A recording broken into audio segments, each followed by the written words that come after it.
Whoa, that is a crazy chart. Look at that. That is insane. So let's talk about creating some graphs for looking at the data for this YouTube channel. Every time we do a data science project, we always have to have research questions because remember, data science is science. We'll come up with some hypotheses for these later when we realize what algorithm we're going to use and maybe what the data looks like. So the research questions that we're probably going to use are, or the ones that I chose, what are some of the most successful channels doing that I can emulate with my channel? Can this data show me changes in YouTube trends before they're widely known? What can I do with my marketing? So that would be thumbnails, titles, etc.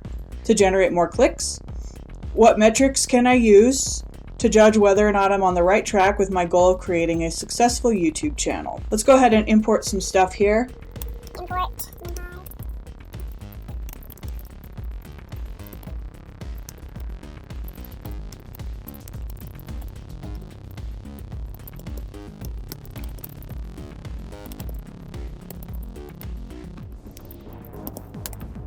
So just, in case you want to make sure that you sound like a professional when you're talking about this instead of like an amateur like I did last year when I was talking about this in a room full of people with PhDs, this is pronounced numpy. This is pronounced scipy. However, when I'm doing it in my head, I always pronounce it numpy and skypey because, as we might discover, I am not good at spelling. And so pronouncing it the way it's spelled is helpful to me, but when you're in a room full of smart people, pronounce it the right way or you're going to get laughed at, trust me. We imported Google Colab, so we'll upload.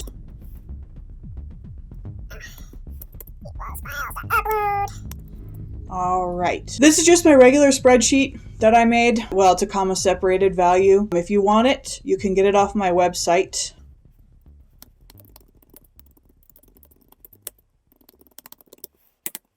You can also have this code file. Once we're done with it, you can download it to make sure that I didn't skip over anything that you need.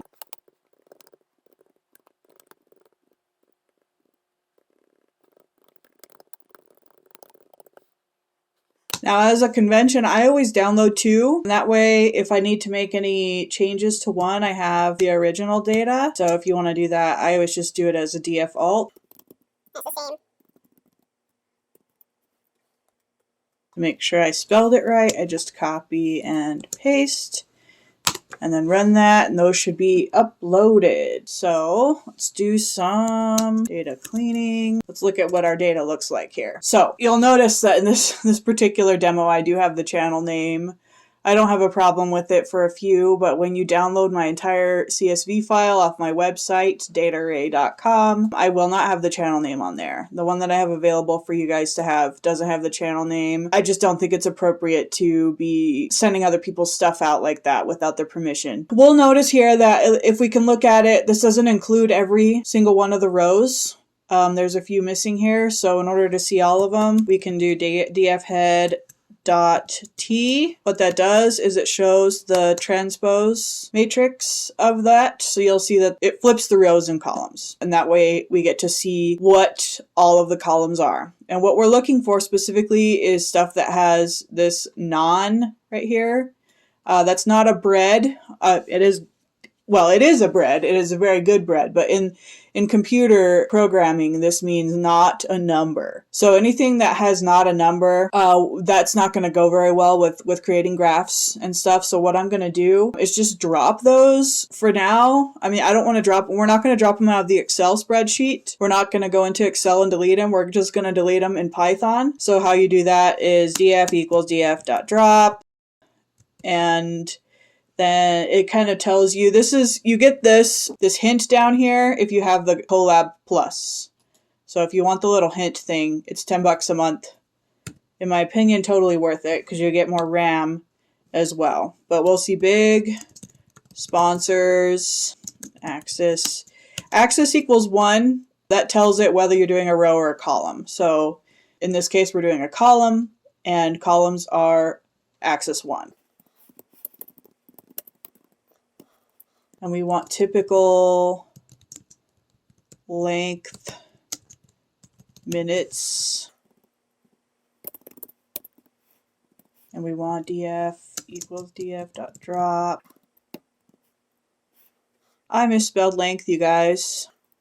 We would have found that. It would have thrown an error message, but yeah, you'll see I'm not good at spelling. Per year is capitalized. Let's see, is that it? Are those the only ones? It looks like it. So we'll run that. And I would also want to do that with the alt. Remember we did two. We made a regular thing, data frame, df, and then we made a df alt. So we can just copy and paste. Because even with the alternate one, it's not going to go well with having empty stuff. So let's look at it. df.head.t, and let's see if it did it. All right. It looks like it worked correctly. You can see here that they are no longer in the matrix. So just to be sure, let's do is null. We do have some. So here you can see we have some trues. Basically what that means, if it's a null value, it means that that particular cell in Excel is empty. So I didn't finish filling that out. So let's delete it. df.drop NA in place.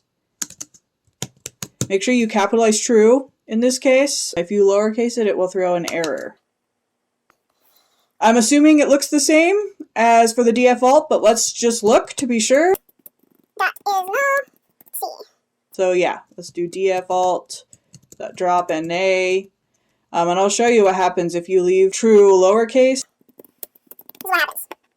So if you get this error message and it says true is not defined, then you know, oops, I'm like Ray, I misspell things, I gotta uppercase it. All right, so now let's look at it again, just to be sure. df dot is null.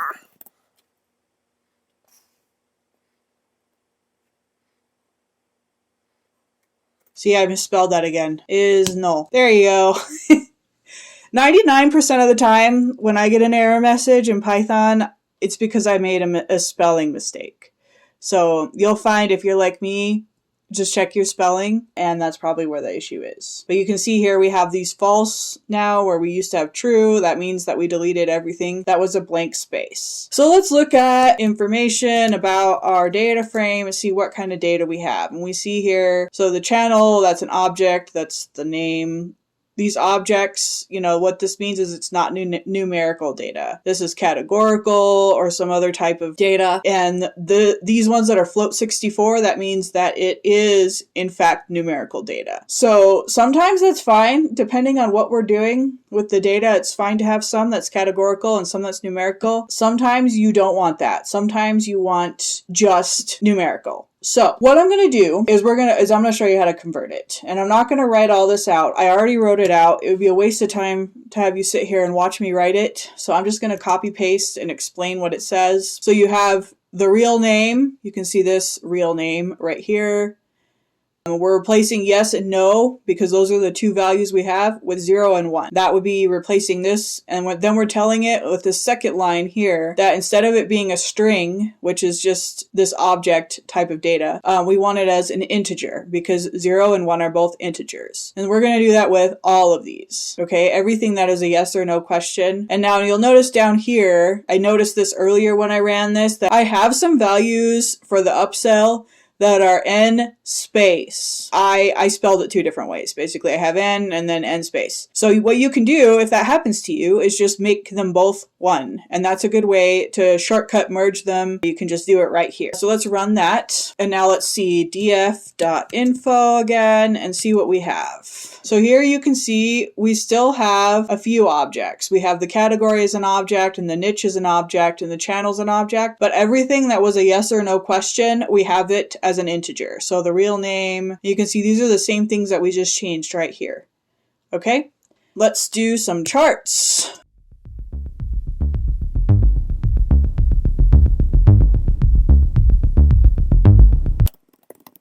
So again, I'm not going to type all this out for you. I'm going to copy in some code for you. And if you want to download this notebook to get this code, you can. This is how you make a bar chart. Okay, there's simpler ways, but I like this one. It's pretty. It has everything labeled. If you want this, just download it off my website, dataarray.com. What this does is it creates a function. So what we're doing, define labeled bar plot. That's a function. That's like if you're doing your math homework and your teacher says let x equal. That's what we're doing. Labeled bar plot, and then we say df, because that's where we're getting it from. Let's say category, and we can even add pers equals true.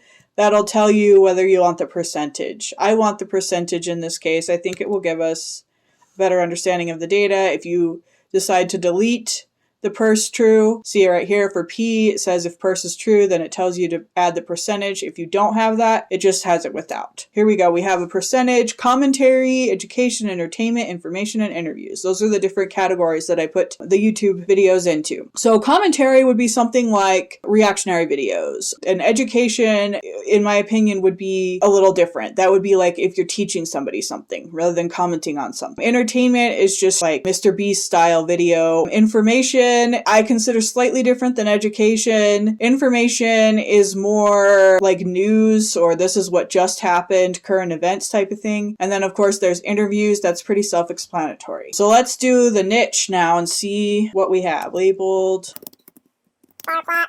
Since I suck at spelling, I'm going to copy that for future use. Df, and we'll do niche.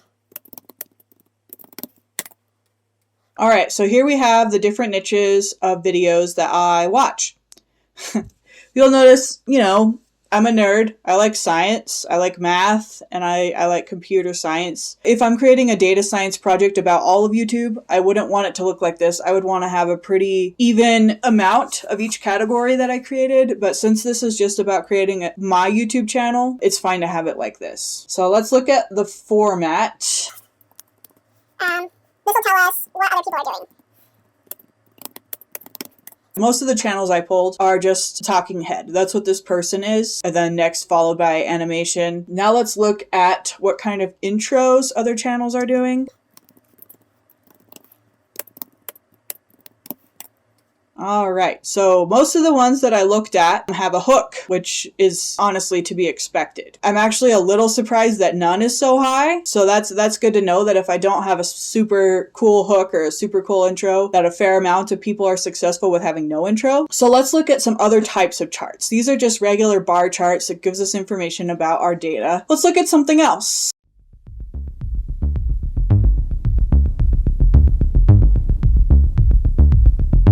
I'm going to create another function for you by copying and pasting this called a hist box. So it's a mix between a histogram and a box plot. And you'll see what I mean here in a minute. So hist box, df, number of videos.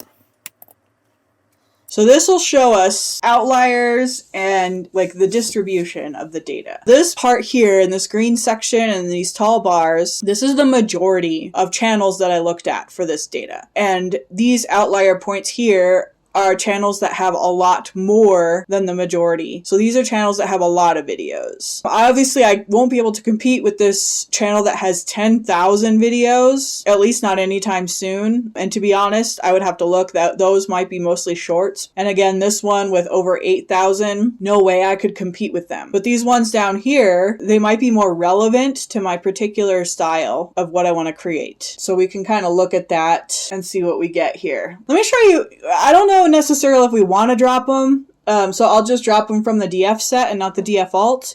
But let me show you how to do that if you would like to.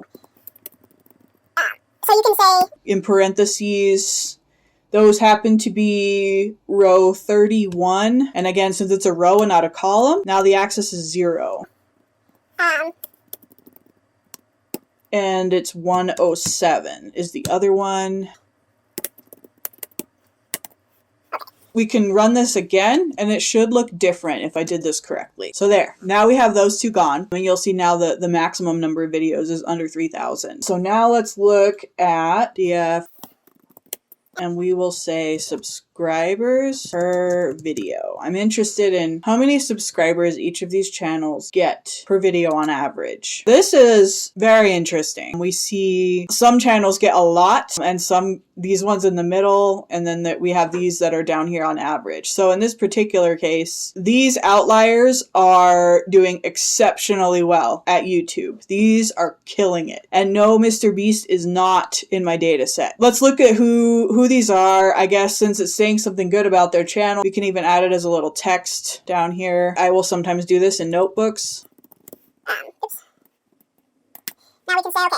That first clump, this one here, this guy is 3 Blue 1 Brown. He is an animated math channel. This one is Veritasium, which is another math and science communicator channel. Some of his stuff's animated and some of it's talking head. This one right here is Illymation. She does entertainment style videos, and that is an animated type. So all of these up here are going to be animated style. I will say, well, we can make Veritasium animated for now. And note, if you're going to do this type of notes, you have to do double spaces if you want on the next line. So the second clump, this one right here is Domain of Science. This one is History of the Universe. Also, you know, science, particularly astronomy. Both of those channels are also animated. And this one right here is Answer in Progress, which is the first fully talking head one that's in the data set. So you'll see most of these huge outliers that get the most subscribers per video. What they have in common is that they do a lot of animated stuff. I'm not an animator.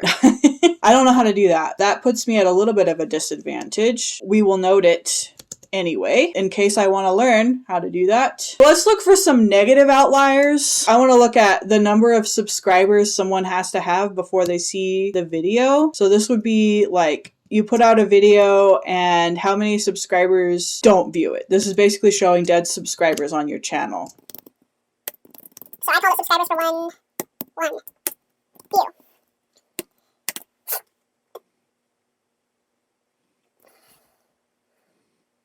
Whoa, that is a crazy chart. Look at that. That is insane. So whoever this channel is has a ton of dead subscribers, and it's messing up the data to the point that we can't even read the rest of the chart. So in this particular case, we have to delete that data point. Otherwise, we're not going to be able to interpret any of the other data. So let me find out who that channel is by, again, going into the Excel spreadsheet to look it up. Okay, so that is 67. And again, it's a row. So we're going to do access equals 0, and then we will run this again and see what we get. That's much more manageable for us to work with now that this point is gone. Out of the rest of the channels, that's not this particular one. The highest amount of dead subscribers is 500. To be honest, that's incredibly low in my opinion. Not everyone's going to view every video, so that to me seems very reasonable. That means that it's a good data set that shows good channels that actually are doing really well on YouTube. I looked for videos that were 30 days old, so 1 month old, and I kind of just did an average of the number of subscribers versus the number of views. And then I did an average of all of the videos that were 30 days old of that channel. And the reason why I did that was because I wanted a standard period of time for everyone to be able to view the channel. You don't want to compare some that are 3 days old versus some that are 4 years old, because that's not going to be the same proportional amount. That's going to have a skew, and that's not going to be honest data, and that's not really going to be useful for you. So that's how I did that. I just wanted to be clear. Another thing I'm curious about is the number of subscribers that these channels get per year. So let's look at that. Now, I guess I haven't stated this, but for your information, every single one of these, you have to import the data that already has this in there. What I did was I calculated these before when I was making the Excel spreadsheet. The subscribers per year, you'll see this right here, scientific notation, 1 times 10 to the 6th. So what is 10 to the 6th? That's million. This is millions of subscribers per year. This channel right here is getting a lot. This is an excellent amount of subscribers per year. Let me look up who that is. Okay, that's that right there is Veritasium. So again, a really big channel. He was an outlier before also. So there he is again, but he is a huge channel. He has like 14 million subscribers. So I've heard from other people from multiple sources that subscriber growth is not linear, and that the bigger channel you have, the faster you grow. So it might not be fair for us to compare ourselves to Veritasium just because he is so big and he has been on YouTube for so long. It's taken him years to do that. So let's do something that I will call here, create channel goals.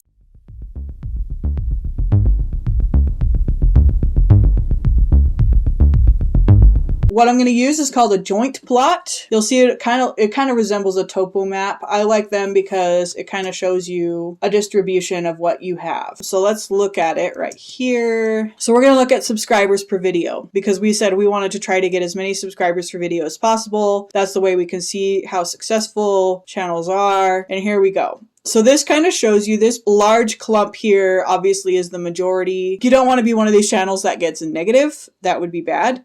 You want to be at least above 0 on the number of subscribers per video. You want to be at least to the right of this imaginary 0 line right here. You want to be on this side.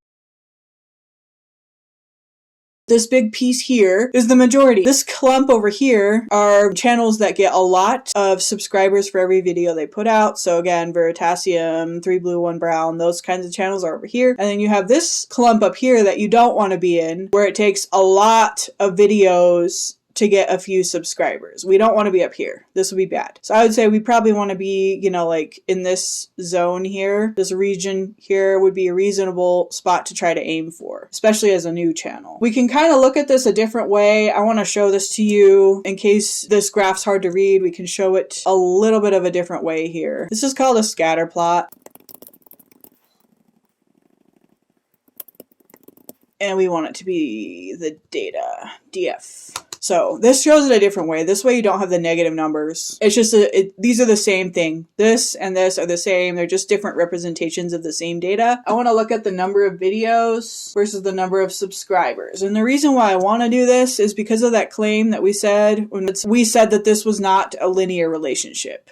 And that the number of years that you'd been on YouTube, the more subscribers you get, and that it might be a curve, it might be an exponential growth instead of a line. So one way we can kind of look at that is if we make it videos and subscribers. It's not a perfect way to look at that, but it is one way that we could try to simulate that, and we can see, yes, it is definitely not linear. You can't draw a line on this and get it through most of these data points. It is definitely true that there is no linear relationship between subscribers and years. So exponential growth curve is probably true. Let's look at how many videos it takes versus how many subscribers per one view. Number of videos, subscribers, this is going to be that green chart again that we made last time. So yeah, this is another way of kind of looking at this same thing. You can see it's kind of skewed. The more videos you have, the more subscribers that you need in order to get one view, which is very interesting. That means that bigger channels might have more dead subscribers than small channels, which I guess makes sense.